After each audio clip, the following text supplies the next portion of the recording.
Hello, fellowship family. I'm Tim Pancake, one of your elders here at the church. Now, as an elder, normally we're behind the scenes working slowly because we're old. Never in my life would I have imagined I would be able to relate to Andy Rooney. But with the current COVID-19 crisis, we elders have been asked to bring personal messages to you, and I'm excited about that opportunity.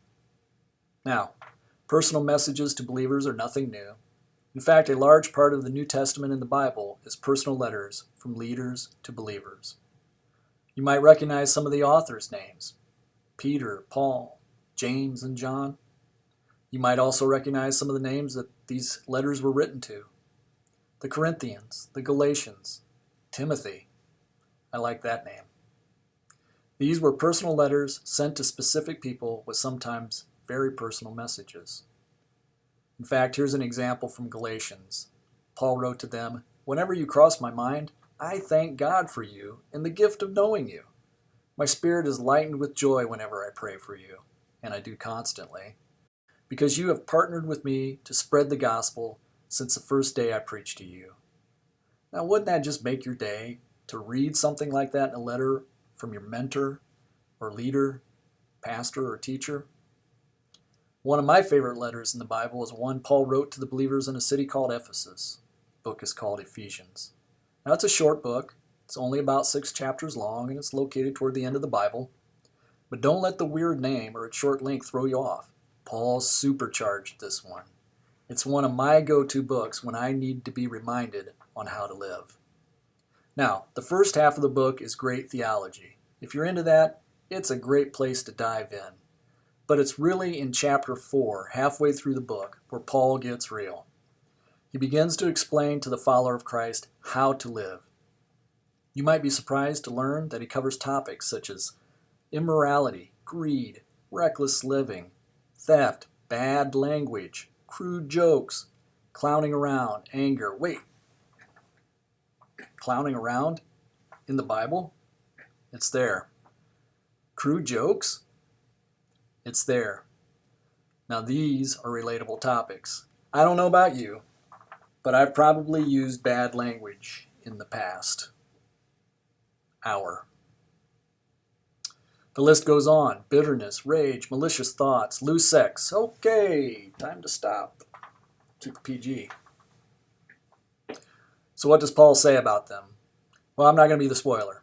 I'm going to encourage you to look for the answers on your own. What I can tell you is that he gives us godly substitutes.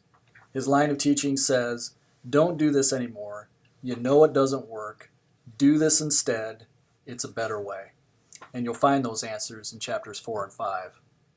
In fact, he goes on to tell us how to do marriage better, how kids are supposed to act, and how important unity is in our personal lives and especially our community. He tells us about spiritual warfare. Now that's a fun one. Paul explains the source of much of the relational friction and evil in our lives. And guess what? It's not your spouse. All right, so you might be saying, Tim, what's this got to do with COVID-19? Okay, here's the deal. As one of your elders, I'm hoping to get you in the Word and giving you a relevant place to land. The Bible is big, I know. It's got lots of pages and lots of words, and where do you even get started sometimes? Especially in unusual times like these. I say one good place to start is in Ephesians, and maybe even start in chapter 4. It will show you how to live.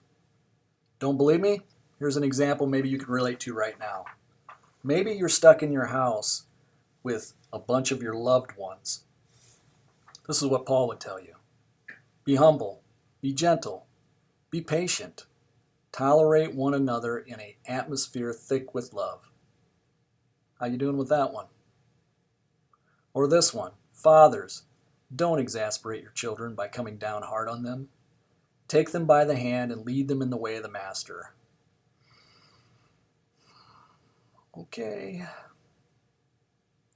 And finally, while life was put on hold for many of you during this COVID-19 crisis, Paul might say, be careful how you live.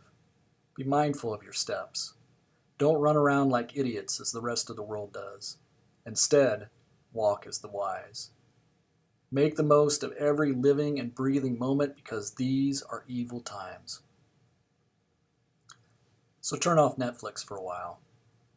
Yes, you do have enough toilet paper to last until the end of 2020. Does it really say idiots in the Bible?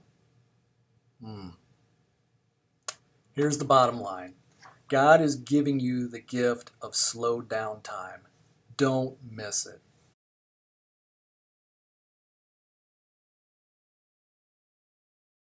Friends, I thank my God for you and for the gift of knowing you. My spirit is lightened with joy whenever I pray for you. I look forward to the days in the not too distant future where we can see each other face to face. I know at that time there will be much to celebrate together. And so I conclude with one more passage from this amazing letter from Paul to the Ephesians. Now to the God who can do so many awe-inspiring things, immeasurable things, things greater than we could ever ask or imagine through the power at work in us.